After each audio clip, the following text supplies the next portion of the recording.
దేవుని మాటను మనము నమ్మితే ఆ మాట ఖచ్చితంగా మన జీవితంలో నెరవేరుతుంది. ఒక మనిషి మాట నమ్మితే ఆ మాట వమ్మైపోతేమో, కానీ దేవుని మాటను పట్టుకో అంతే.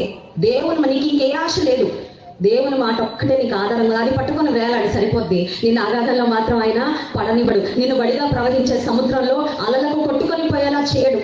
ఒకవేళ నాకు ఏ నిరీక్షణ లేదండి, నేను ఆధారపడేది కేవలం ఆయన మాట మీద, ఆయన మాటను పట్టుకొని బ్రతుకుతున్నాను, పట్టుకొని బ్రతుకు.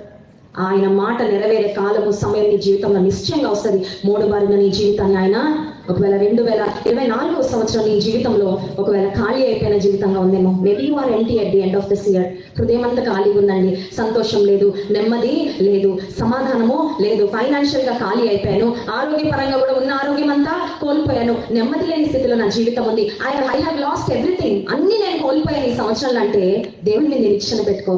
నజరేయుడైన యేసయ్య నూతన సంవత్సరంలో నూతన కార్యాలు నీ జీవితంలో జరిగించి ఆయన నీ ఆశలను చిగురింపజేసే దేవుడు, 3 బారిన జీవితాలను చిగురింపజేసే దేవుడు.